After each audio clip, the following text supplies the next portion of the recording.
Good afternoon, everyone. It's a real pleasure to be here with Mr. Minister at a time of great uncertainty. The ongoing war in Ukraine, and it's a 10 plus year. It's not a 3 year war. The ongoing war has reshaped our world, reshaped how we look at Europe, and it's really a real privilege to have this chance to have a discussion with one of the key figures from the last few years as minister from 2020 to 2024 in Ukraine. So really look forward to getting his perspective not only on the conflict but also to get his lessons from the experience, maybe some perspective on how things are going now that you're free to speak about what's going on. So please join me in warmly welcoming the Mr. Minister.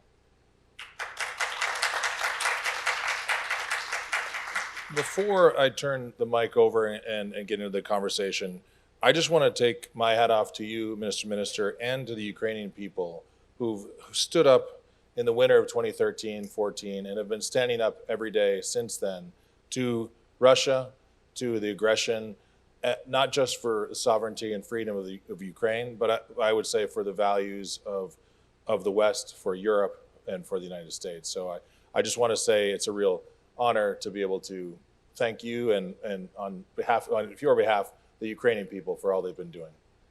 So with that, I'd really just like to look back a little bit and maybe get your lessons from your experience, standing up to a major power, standing up to Putin, standing up over the years as a minister. What was it like to engage in wartime diplomacy? Thank you for your kind words, Henry, addressed to the people of Ukraine. Thank you for coming to listen to us and to ask questions. The theory of international relations kind of tells you that standing up to the super nuclear power that is much larger than you and seems to be much more resourced than you is a suicide by definition. And your main focus should be on avoiding the conflict, but if you failed and the conflict erupted, then the instinct should tell you to accept the terms imposed on you in order to win peace or a break from the invasion. So suffice to say that no one in the world believed that Ukraine would stand. The difference was in assessment was whether Ukraine would fall in 3 days, in 7 days, in 10, or in 2 weeks. That was everywhere. In Washington, in London, everywhere across the world, the position was the same. To be completely honest with you, even we were not certain that we would stand. But there are moments in life when you have to make choice. When there is nothing in between, everything is black and white. It's sink or swim. It's all in or all out. Literally, only the two edges are available to you. And we made our choice. It was kind of a leap of faith. So why did we make this choice? For a number of reasons. The first one is purely historical, because we as a generation felt responsibility for the country, knowing that our ancestors who had tried to stand up against Russia always failed. So this generation had the ambition to prove that we will be able to defend our country for the first time in centuries against the invasion from Moscow. The second reason was our understanding of Russia. And we knew, unlike many people in Western world and maybe here in Korea and Asian countries, we knew that Putin did not come after a piece of land or after making sure that Ukraine will never become a member of NATO. Putin came after whole of Ukraine, after all of us.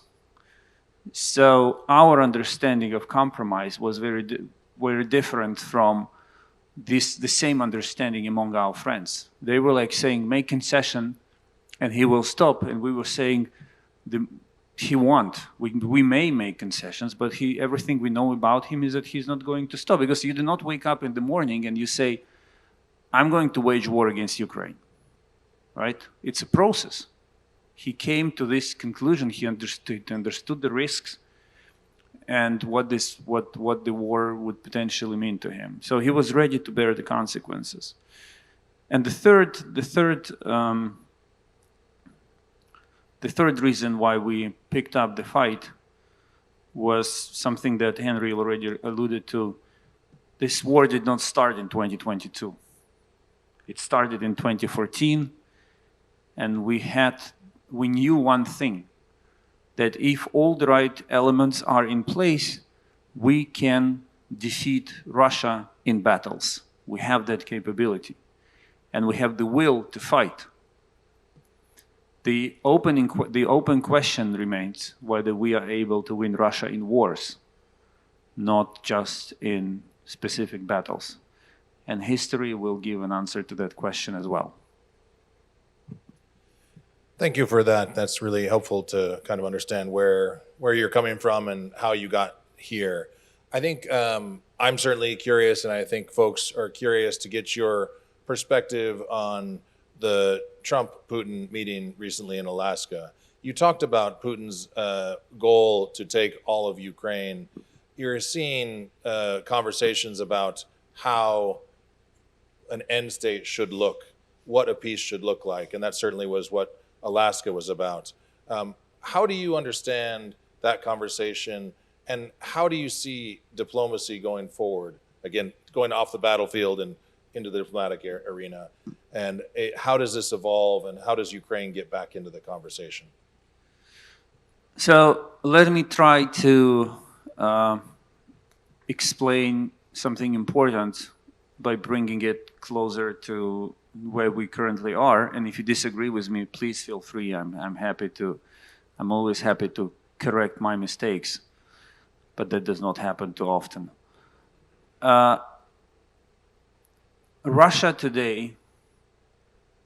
Russia's approach to war today is similar, to me, to the approach of North Vietnam or North Korea during respective wars in this part of the world. For him, this is the war of will, or to be more precise, the war of wills. Who is going to outlast the enemy? Many framed this war as a war of attrition. But what I learned, getting back to the subject of our meeting, what I learned is that it's very hard to have a war of attrition in the 21st century, because you can always find someone who will come to help, and your resources will be refilled with help. Some resources are very hard are impossible to replenish, which is, for example, primarily human resource. But in principle, you can always find someone who will be sending weapons to you. So if this is not the war of attrition, we fight until one of us runs out of resources, what is that? And that is the war of wills. Putin believes that his will to take over Ukraine will eventually be stronger and prevail over the will of Ukrainians to defend themselves and the will of Ukraine's friends to help Ukraine defend itself. This is what it's all about. And it's absolutely crazy that more than 1 million people in Russia got killed and wounded in this war because President Putin wants a line in a history book which will describe him as the great Tsar of Russia who returned Ukraine under Moscow's control. So, to your question, everything President Putin does in diplomacy, as of now, is buying time and shattering Ukraine's friends and assistance and undermining assistance that is coming to Ukraine. So this is why he went to Alaska. The purpose for him was very clear. He saw Trump escalating rhetorics. I'm pretty certain Russian intelligence reported to him that there are people close to Trump who are getting more and more traction with the president on taking tough action against Russia. So he wanted to play it down because he needs more time to conquer more territories. President Trump went to that meeting, in my view, because he was coming to the edge of where he had to take action against Putin. He was encircled domestically by people in his own administration, by people in the Congress, demanding Putin, elevating the pressure on him that he must take action against Russia. And he was looking for an opportunity to escape that trap. So he said, I'm doing diplomacy. I met with Putin. We have to put the actions against Russia on the backfire. I mean, put it on hold. So there was a lot of noise. We live in a world of a lot of noise, right? But there was a lot of noise around Alaska. But if you try to look at it in a purely diplomatic way, of the goals, the objectives that both sides pursued in this meeting, they left Alaska. Both of them were satisfied because both of them achieved what they were looking for. So the problem is that everyone gets agitated with every piece of diplomacy that is taking place about Ukraine. But wait for 24 hours after an event or conversation is over, and you realize that we are still exactly where we were 24 hours ago. So unfortunately, there is no correlation between diplomacy and the situation on the front line and the war. Just this night, there was another massive attack on Kiev, and my daughter called me at 4 o'clock in the morning Kiev time, saying that it's too loud and she cannot sleep. So in the end, of course, there will be a ceasefire. There will be an end to the war because all wars end in the end. But it's not in sight. It's not looming on the horizon. We are very far away from it. Thanks very much for that. Just if I could just push a little more on that. So you're talking about the U.S. and Russian perspective on diplomatic activity. You're saying that nothing changes as you know, it just goes back to the war, offered the very human perspective of what's really happening, that there are these attacks going on. How does President Zelensky get into this conversation? So as the movement goes towards a ceasefire, as there is some movement toward an end, how does it get out of a conversation between the United States and Russia and involve the Ukrainians more? Well, if you said in the end of 2022 or early 2023 that you were ready to stop along the current line of conduct, the front line, and engage in talks afterwards, the chances were very high that you would be either stoned on the street or charged with treason. This was the level of expectations in Ukraine. Because as a result of our successes in 2022, the threshold of expectations was so high that people wanted like total victory over Russia. Yeah, we will push them back. We will liberate our territories. Russia is going to collapse. We will live happily ever after. And of course, a big part of that equation depended on the supplies from our friends, including from potentially, at that time, from Korea. Well, it didn't work that way for a number of reasons. So what you're hearing today is actually what was completely unacceptable 3 years ago. We are ready to stop where we are. We will not recognize the loss of these territories in legal terms, but we will engage in a conversation. Just leave us alone. A big part of this solution is Ukraine becoming a member of the European Union and Ukraine building a special military partnership with the United States of America and European nations. So basically, you don't have the European Union in Asia, but you know what special military partnership means for strengthening your own security. So on the security track, something like the South Korea-American relationship is what Ukraine is looking at. So public opinion is ready to accept that solution. But the problem is that Putin continues to believe, and President Zelensky knows that. But the problem is that President Putin believes that he is 1 mile away from getting it all. So why should he make a concession now if his calculation is that he will get everything without conceding anything? It's just a matter of time. So this is the challenge that we are facing today. That while Ukrainian public opinion is ready to make painful but necessary concessions to end the war, and President Zelensky knows that he can pursue that he can move on in that direction. Russia takes it as a sign of weakness and only doubles down.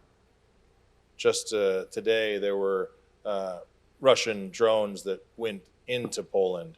It's just breaking, or relatively breaking news in the sense that there haven't been unclear what NATO, what Brussels, what the Polish government, what the United States will say in response.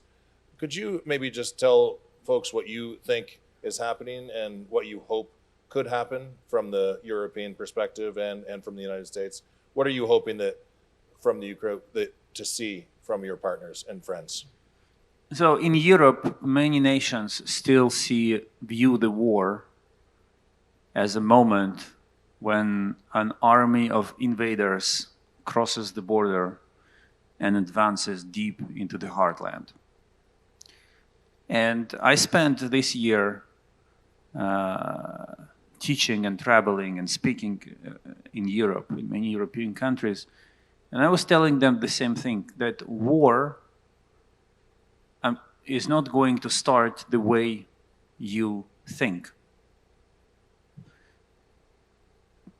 It is very unreasonable for you to say the war will never come to my street, to my town, to my village, because Russian soldier cannot make it here physically. War will start in the following way. You will wake up in the morning and you will read in the news that overnight 5, 6, 10 drones hit various targets in your country. An energy facility, a military depot, I don't know, an infrastructure, a piece of infrastructure. And your government will face a dilemma, like how to react. And instinctively, the government is going to say, we are looking into it, there is a lot of uncertainties, we need more time, we need to do the forensics and to understand what happened. And probably that government is going to receive a call from Washington urging not to escalate. And the problem is that it does not save you from anything, it just delays the war. So if you need to buy time, this is how you probably should behave. But you do not avoid war, because when you behave like this, Mr. Putin takes it as a sign of weakness. And he pushes forward. So the real choice when it happens is whether to immediately recognize that it was an act of war or not to recognize it and put yourself in a situation when another attack will follow and you will have to recognize it anyway. That is what is happening in what happened to Poland tonight. Now, we have to, I think the only question, will Poland respond militarily? It won't, okay? I don't think they will declare war on Russia or so. But an important message came from the Polish, an important detail came from the Polish Air Force. For the first time, this is not the first time when Russian drones cross into Poland, okay? But for the first time in 3 years, the Polish Air Force, in their official communication, said that they consider it an act of war. So the only question I have is whether Polish politicians are going to play down or they will stick to the line. Again, it does not mean that Poland will declare war to Russia at this point, but it will be a very important development. So the problem is that if things go on like this, if the status quo in Europe does not change dramatically, I would say that the attack of Russia on one of the EU and NATO members in Europe is a guarantee. And it's going to happen within the next 5 years.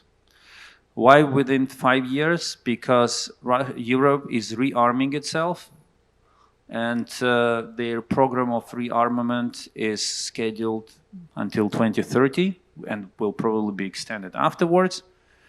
But the military logic tells you that you do not have to wait until your enemy gets stronger in order to attack him, right?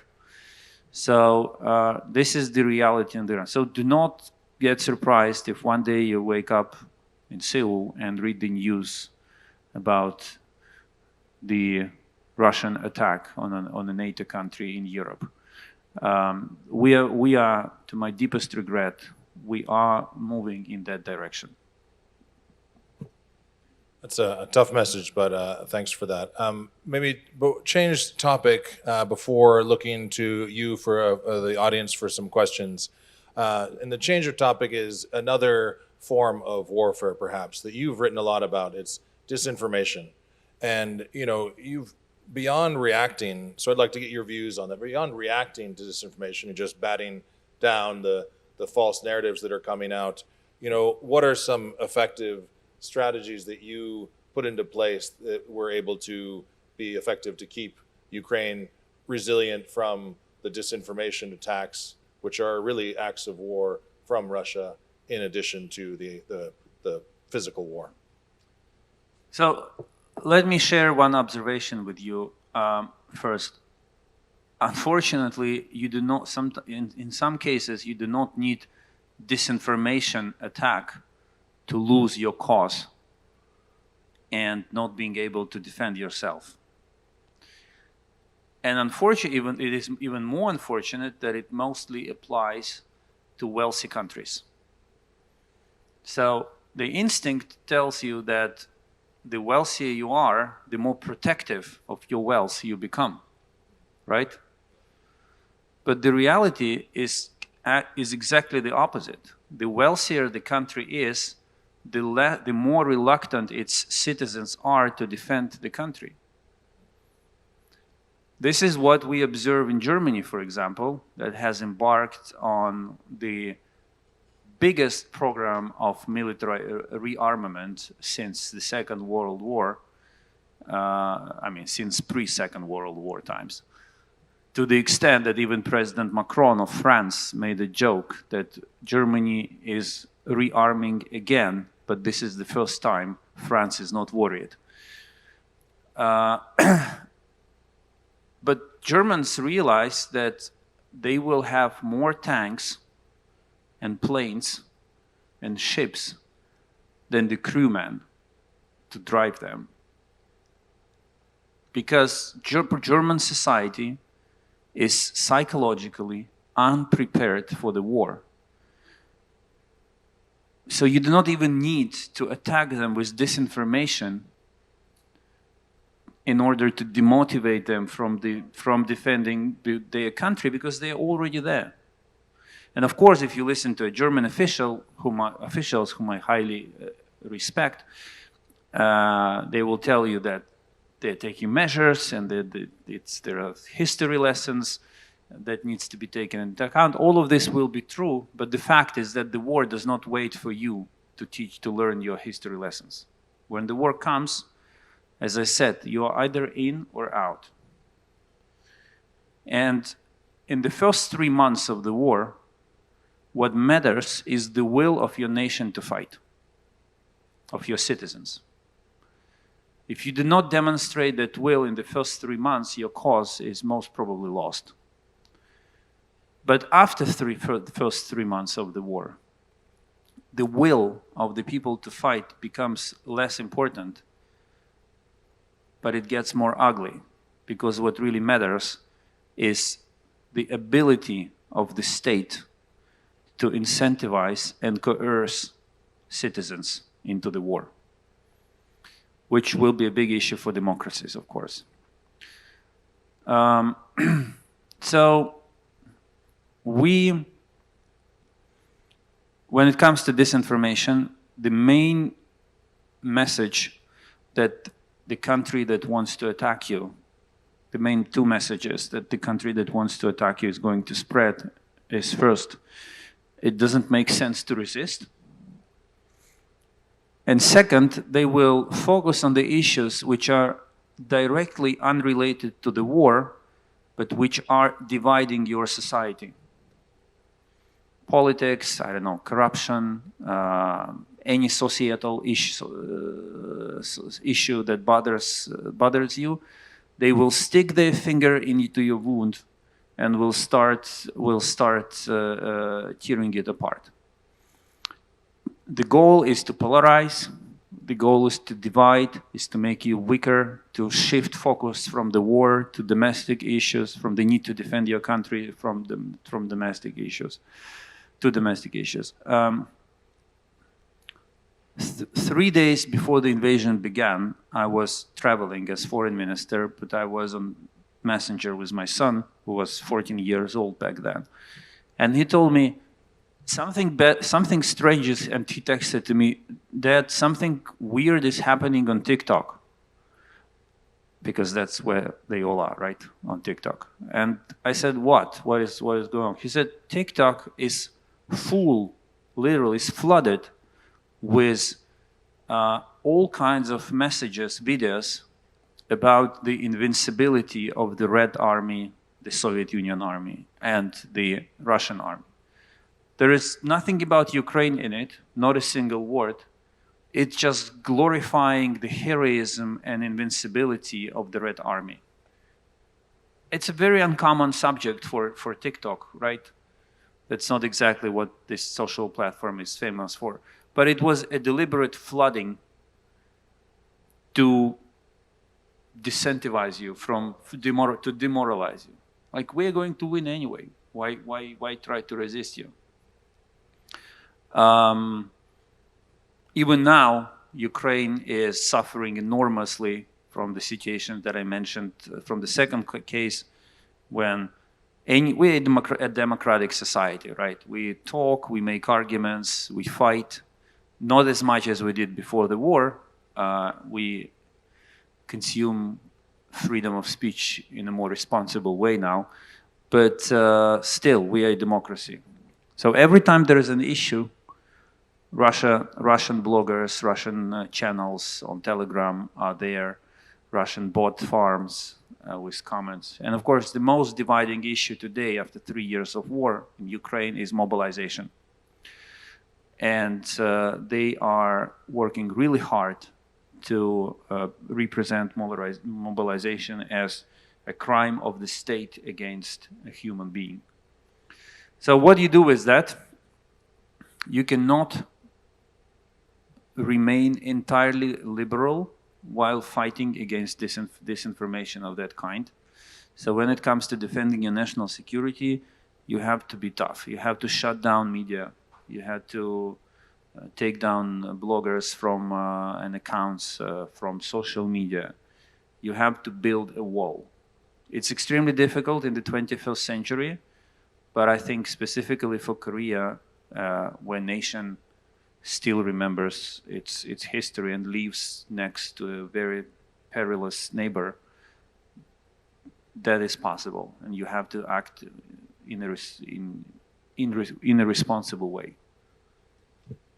Well, I just want to say that, I mean, the work that you did in 2022, but also in 2014 to counter the disinformation that was trying to sell the story that it was inevitable, victory was inevitable, I think is just really impressive and a testament to these efforts of controlling the message and making sure that the good message gets out, the optimistic message comes out. I'd like to turn to the audience to give a chance to ask the minister questions here in the last minutes. My name is Anton, and I'm curious, what is the current situation in AI and drones playing a part in the modern war? I think it's going into this direction more and more. I wonder what it is for Korea, what it is for other countries, how people share the information or, transition to this type of game being played. So the front line of active engagement in Ukraine today is, let's say, around 900 kilometers or so. The border between Russia and Ukraine is 3,000 kilometers or so, roughly, and every part of that border can instantly become a front line. The kill zone that is calculated from the front line deep into the territory you control varies between 10 and 20 kilometers depending on the drones and the quantity of them available to you. What does it mean in practice? It means that anything and anyone who shows up 10, 15 kilometers from the actual combat zone instantly gets killed or destroyed. The only question is by both sides.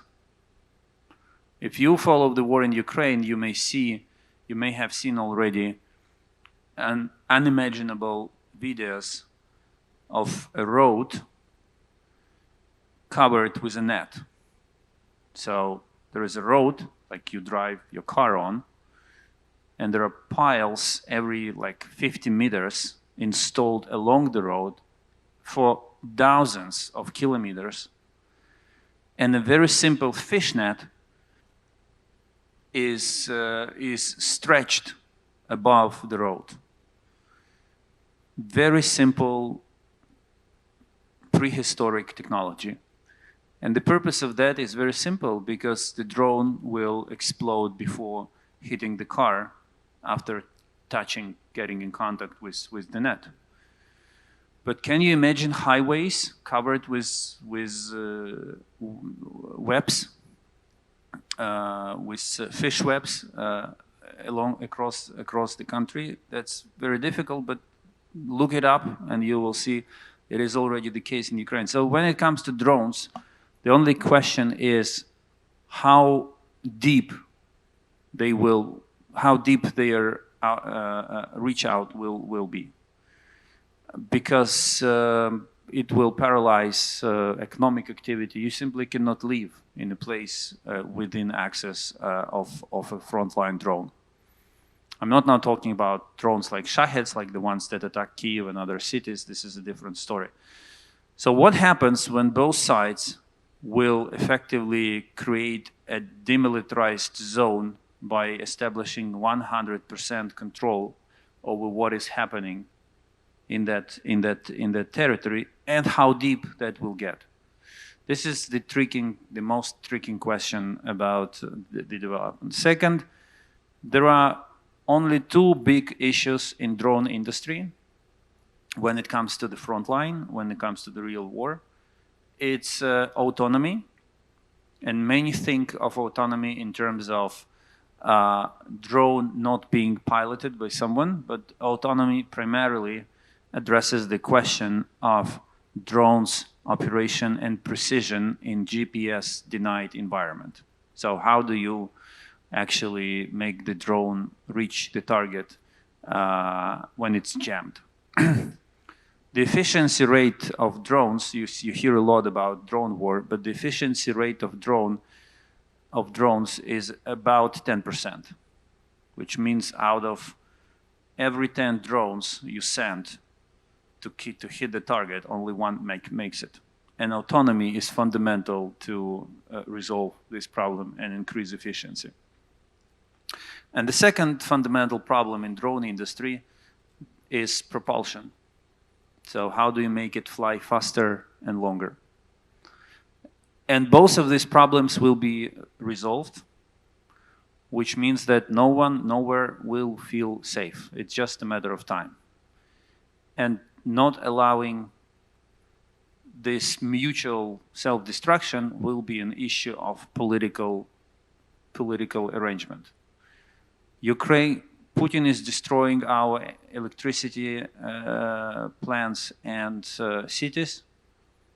We are destroying his refineries, located hundreds of kilometers deep in Russia. And both of us will develop the capability to destroy even more on each side. So drone war seems to be a zero-sum war in the end.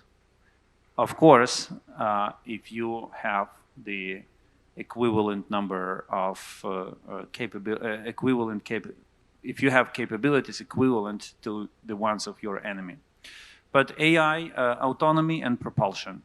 If you speak to drone producers, these are the two big things they are working on. For a man on the front line, the real issue is not the drone, it's the everything anti-drone.